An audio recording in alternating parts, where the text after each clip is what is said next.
I had no idea that booking a solo vacation would unravel everything. Maybe I should have expected it. My family has always operated under this quiet but unshakable rule.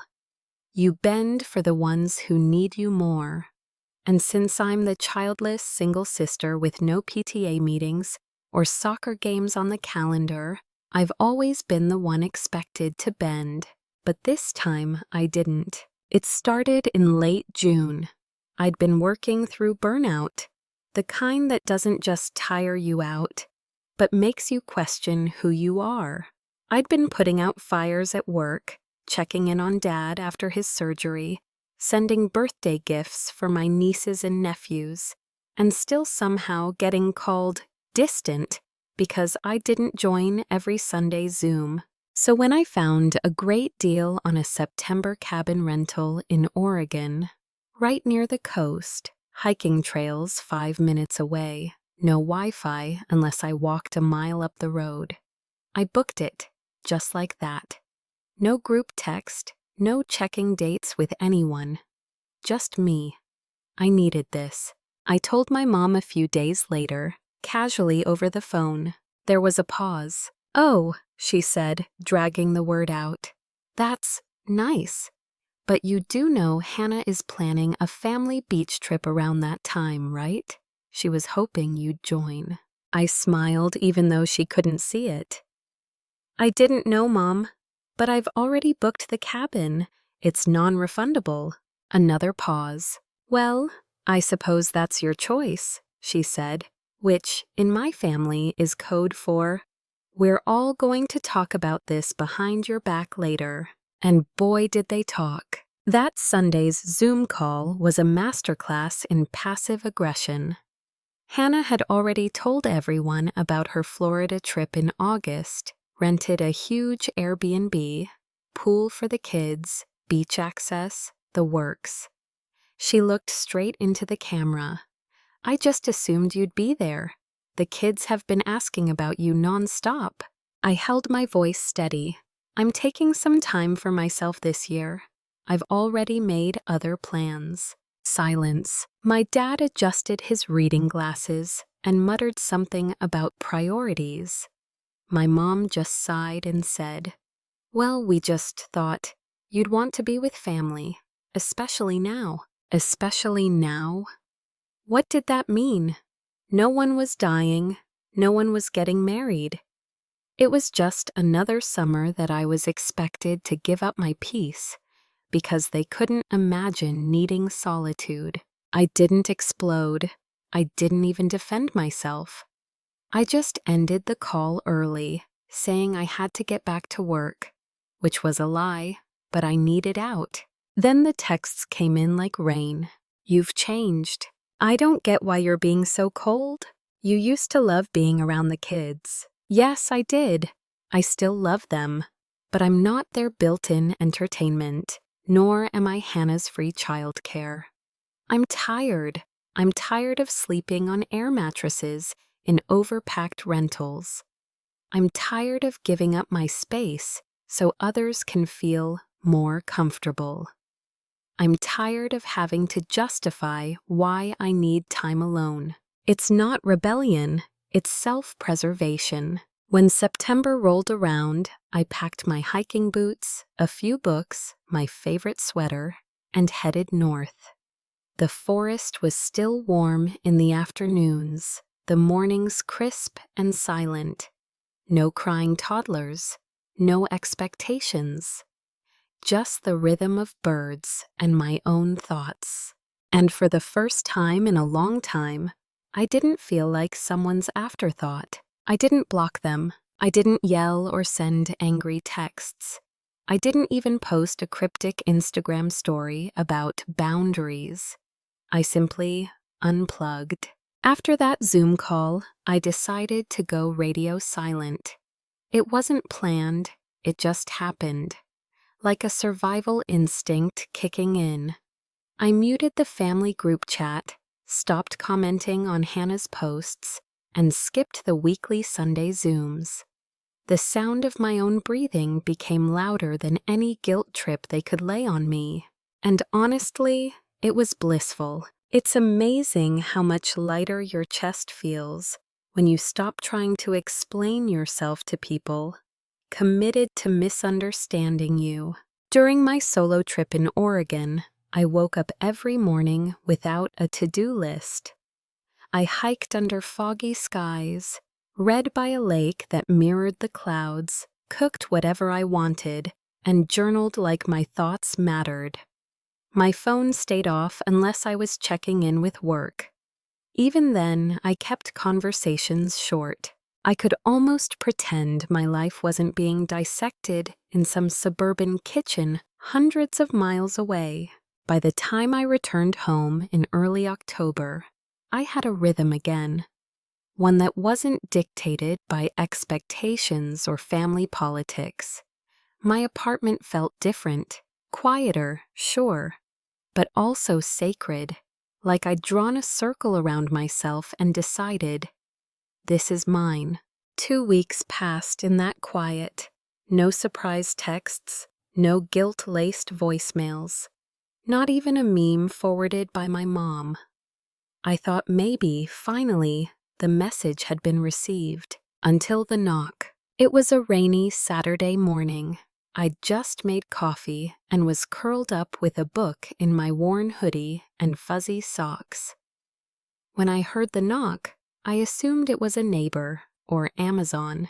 I opened the door, and there they were, Hannah and her 3 kids, standing in the hallway like some wet, chaotic offering to the gods of dysfunction. She didn't smile, just tightened her grip on her daughter's hand and said, "We were in the neighborhood, thought we'd stop by." No warning, no text, no respect. I blinked. "You drove 3 hours, unannounced?" She shrugged. "We figured it'd be better to talk in person. The kids missed you." Before I could respond, she pushed past me and stepped inside. Just like that. Her kids followed, peeling off their rain jackets and dropping bags on my rug. One of them immediately spilled orange juice from a thermos onto my cream-colored carpet. The youngest started crying over a broken crayon. My peaceful space was gone. In seconds, drowned in chaos, sticky fingers, and the unmistakable smell of road trip snacks. I stood frozen, heart pounding. Every instinct in my body screamed that this was wrong. But I couldn't find the words fast enough. Hannah plopped onto my couch like she paid rent and launched into a monologue. How hard things had been lately, how Mom had been crying, how I'd hurt everyone with my retreat, how the kids kept asking, "Why doesn't Auntie pick up the phone anymore?" I listened, but not really. My brain was buzzing with rage and disbelief. This wasn't a reconciliation. It was an ambush. At one point, I tried to speak. "Hannah," she waved her hand. "The kids are just reconnecting. Don't make this about you." That was when something inside me snapped. Not in a loud, dramatic way. It was quieter than that. Like a rope finally breaking after years of tension. I said nothing. Not out of fear, out of clarity. After 6 hours of emotional hostage holding, Hannah finally gathered her troops when I mentioned I had dinner plans. She hugged me stiffly at the door and whispered, "Maybe next time you won't ignore your family." When the door shut behind her, I didn't move. I sat on the couch, hands shaking, and cried. Not because I was weak, but because I was done. Done being the fallback. Done being treated like a spare room and a spare life. This was no longer about a vacation. This was about who gets to dictate the terms of my existence. And starting now, it wasn't going to be them. The apartment was too quiet after they left. There was a faint, sour smell of juice in the carpet and crushed goldfish crackers under the couch. The towels in the bathroom were damp.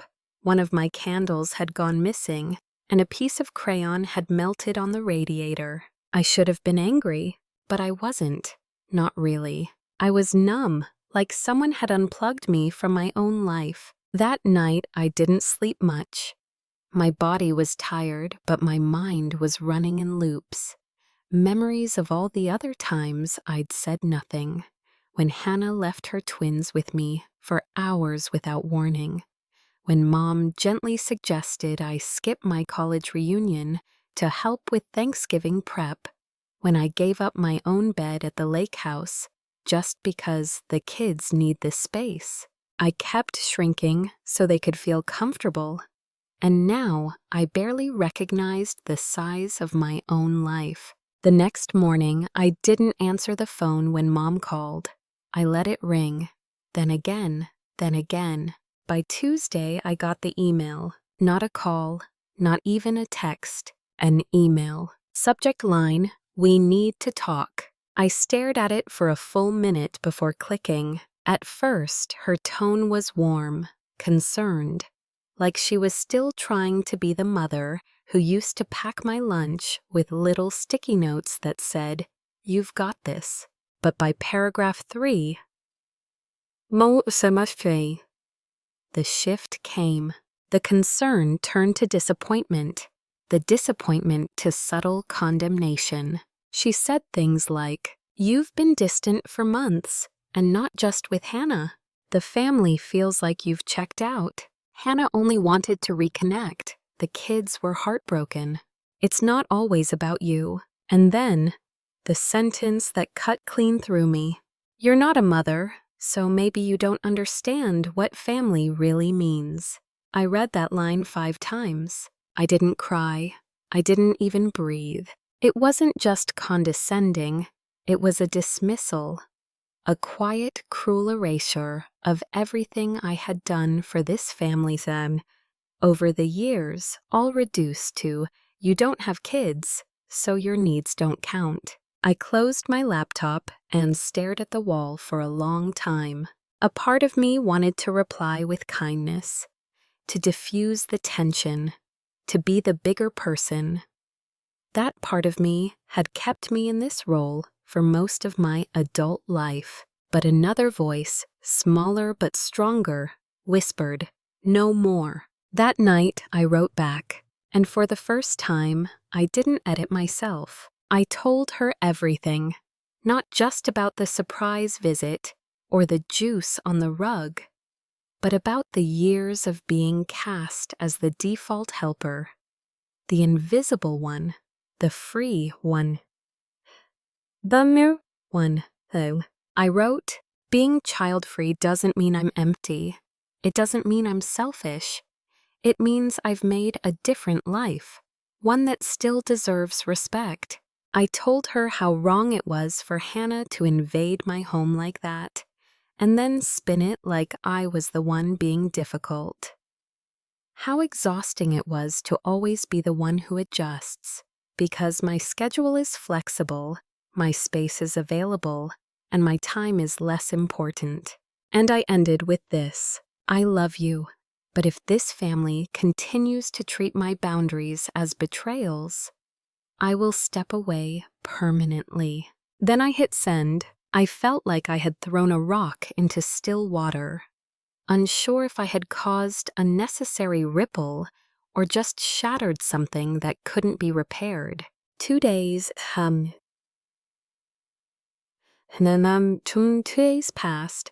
No reply. Then came the text from Hannah. "You didn't need to make Mom cry. You always take things too far." No apology, no ownership, just more guilt. I stared at her message for a long time. And then I did the most radical thing I've ever done in our relationship. I blocked her. Not out of spite, not out of vengeance, out of self-respect. Because I finally realized I don't owe access to people who weaponize my love against me. By the end of that week, the quiet had returned, but it felt different now. It wasn't the warm silence of solitude anymore. It was the cold, echoing kind. The kind that settles in your bones after a storm and reminds you of what's been broken. My phone stayed silent. My inbox stayed empty. No follow-up from Mom, no explanation from Hannah. Just that final message I'd already deleted from memory. You always take things too far. Maybe I did. Maybe for the first time in my life, I went exactly as far as I needed to. I was trying to get used to the stillness when another knock came. This time, I didn't freeze. I just sighed, placed my tea on the counter, and opened the door without expecting much. It wasn't Hannah. It was my brother, Chris. He stood there holding 2 takeaway coffees from the cafe down the street and a paper bag that smelled like blueberry scones. He offered a small smile, hesitant but genuine. "You got time?" I stepped aside and nodded. "You're the only one who knocks." He sat across from me in the armchair I usually reserved for guests, the same one Hannah had dumped her rain-soaked bags on just days ago. But Chris sat like a guest, like someone who knew this wasn't his space. He didn't start with small talk. He didn't take out his phone. He just looked at me. "I'm not here to play mediator." "Yes, sir," he said. "I just wanted to listen." And so I talked. I told him everything, more than I had planned, more than I thought I'd be able to, about how I felt like a spare part at every family gathering, about the slow erosion of my autonomy over the years, about how being available had turned into being taken for granted. I told him how exhausting it was to keep playing the role of the understanding one, the one who watched kids, who gave up space, who never got a thank you but always got a "we're family." And then I told him about the email, about the line that still rang in my ears like an accusation whispered under breath. "You're not a mother, so maybe you don't understand what family really means." Chris didn't interrupt. He just sipped his coffee and listened the way you wish people would. When I finally went quiet, he leaned forward, elbows on knees. "You're not wrong." That surprised me, not because I didn't think he understood, but because no one else had said it out loud. He continued, "I think Mom and Hannah, they don't even see it. They're so deep in their own chaos, they assume you're just floating there, waiting to catch whatever falls." I laughed, a dry, bitter sound. "You know what's funny? I used to believe that if I just kept being helpful, one day they'd see me, not as a side character, not as a seat filler, but as a full person." Chris nodded slowly. "And when they didn't, you vanished instead." I looked at him, heart aching. I didn't want to disappear. I just wanted to be respected. He looked down at his hands. "What do you want now?" That question hit harder than I expected, because I hadn't really asked myself that. I'd spent so much energy defending my space that I hadn't paused to imagine what life would feel like if I claimed it, fully and unapologetically. "I want space," I said finally. "Not forever, just enough to breathe without feeling guilty for needing air." He didn't argue. He didn't guilt trip. He just nodded. "That's fair." Before he left, he turned at the door. "You're not alone, you know. It may feel that way right now, but you're not." And then he left. No drama, no fix-it speech, just quiet support, wrapped in blueberry scones and understanding. When I closed the door, I leaned against it and exhaled. Not relief, not closure, but something that felt a lot like hope. The days turned into weeks. It was the kind of silence that doesn't scream. It lingers. That eerie hush after you finally speak your truth and wait to see who stays and who slips quietly into absence. No calls from Mom, no guilt-laced Facebook tags from Hannah. No unsolicited advice from the aunts, just peace. It was a strange kind of peace, the kind that made me question if I'd gone too far, And at the same time, if maybe I hadn't gone far enough. For the first time in my adult life, I was living without being on standby for other people's emergencies. I was learning how to fill my calendar with my own plans. Yoga in the mornings, Friday trivia nights with friends, trying a new Thai place across town just because I could. It wasn't loud or thrilling, but it was mine. Then came mid-November. I was walking home after work, coat buttoned up to my chin, the wind biting at my cheeks. My phone buzzed. A group text from Mom, the same group that had been radio silent for almost a month. Thanksgiving at Hannah's. Hope you can make it. No pressure. So. Oh, just love. I stopped walking, just stood there on the sidewalk, watching my breath turn to mist. No acknowledgement of the email, no recognition of what had happened. No, we're sorry, just business as usual, as if the emotional explosion never occurred. As if showing up with coffee and charm could reset everything like wiping a foggy mirror. The message was so sweet, it stung. It was like being handed a beautifully wrapped gift that you knew was empty inside. And the worst part? For a split second, I considered it. A tiny voice whispered, "Maybe it'll be fine this time. Maybe they've changed. Maybe you're being too rigid." But another voice, steadier now, stronger, replied, "No, you've already been here before, and it cost you too much every time." I imagined myself sitting at that table, watching Hannah pass the mashed potatoes like nothing ever happened. Mom asking about my job with a smile that didn't reach her eyes. Kids running underfoot, chaos buzzing, my own voice shrinking smaller and smaller with every bite I swallowed instead of every word I didn't say. I didn't want that again. I didn't want my presence mistaken for forgiveness. So I typed back, "Thanks for the invite. I'll be spending Thanksgiving at home this year. Wishing everyone a peaceful holiday." Sent. No flourish, no drama, just truth. Hannah didn't reply. Mom sent back a single thumbs-up emoji. That was it. But you know what? That Thanksgiving was the best I've ever had. I cooked dinner barefoot in my kitchen, dancing to a playlist of old folk songs and soft jazz. I roasted a chicken instead of turkey, made rosemary potatoes, and unapologetically ate pie straight from the tin. I FaceTimed 2 close friends. We laughed until I snorted wine through my nose. Later, I took a long walk through the quiet streets, wrapped in my scarf, watching the glow of family dinners through windows. Not out of envy, but gratitude. Not all families are safe places, and not all traditions are worth keeping. When I got home, I wrote in my journal, "This year I didn't get a seat at their table, but I built my own, and for the first time, I didn't feel exiled. I felt free." December came with its usual hush, the kind of quiet that wraps around your apartment like an old quilt. The streets were lit with string lights.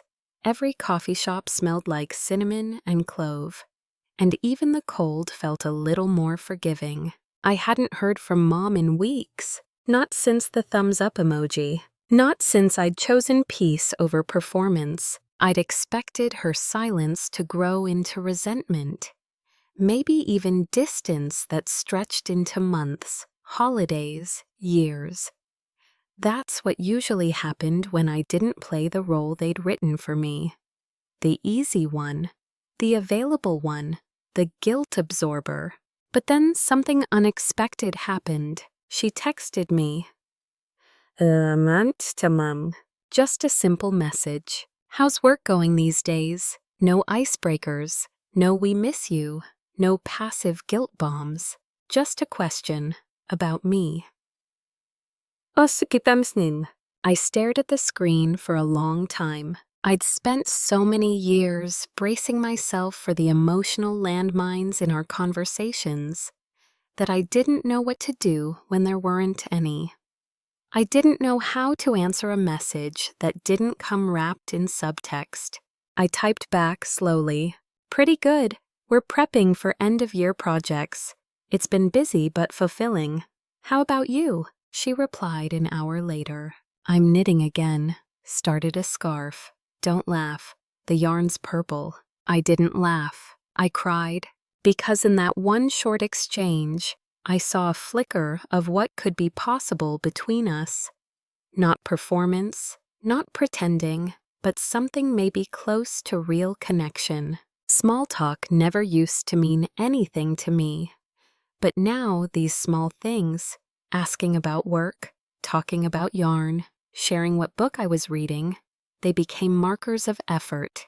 Maybe not apology, but presence. She never brought up Thanksgiving, never mentioned Hannah, never asked me to explain myself.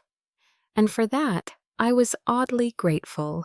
I wasn't ready to reopen the wound, just because the bleeding had stopped. The truth is, I didn't trust it yet.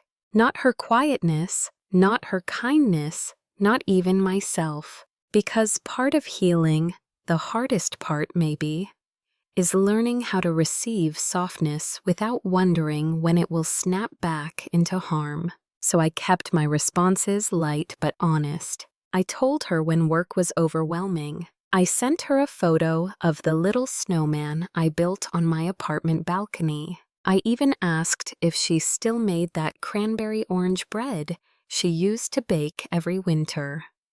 She did. She said she'd save me a slice in the freezer. It wasn't a full repair, but it was something, a thread. One day, while sipping tea on a slow Sunday morning, I looked at our text thread and realized we were learning how to relate as two adults, not just as mother and daughter locked in old patterns. It felt fragile, like stepping onto a frozen pond and hearing the first crack. But I also felt strong, like if it broke, I wouldn't fall in. I'd walk back to shore and keep going, because now I knew something I hadn't known before. I could love someone and protect myself at the same time. And that was new. It started with a letter, not a text. Not an email, a physical envelope, cream-colored, my name written in Hannah's looping, too familiar handwriting. No return address. It arrived 2 days before Christmas. I stood by my mailbox, the air sharp with winter, and just stared at it. My hands stayed still. The rest of my body didn't move either. It felt like a ghost had found my doorstep. Part of me wanted to rip it in half. Another part, the part that still remembered how we used to sneak out of Mom's house and share a blanket in the backyard, pretending we were camping in the wild. That part told me, read it. So I did. Her handwriting was still the same, but her tone wasn't. There was no "I'm sorry," not in the way I wanted, not the kind that came with self-awareness or directness. But between the lines of rambling stories and vague updates, she wrote this: "I don't think I ever realized how invisible you felt. I thought you liked being the one who handled things. You were always the calm one, the strong one. I didn't know that meant you were lonely." I reread that line 5 times. It wasn't a clean apology. It wasn't enough, but it was more than I'd ever gotten. And somehow it broke me open in the gentlest way. She didn't ask me to come back, didn't beg me to show up at the next gathering.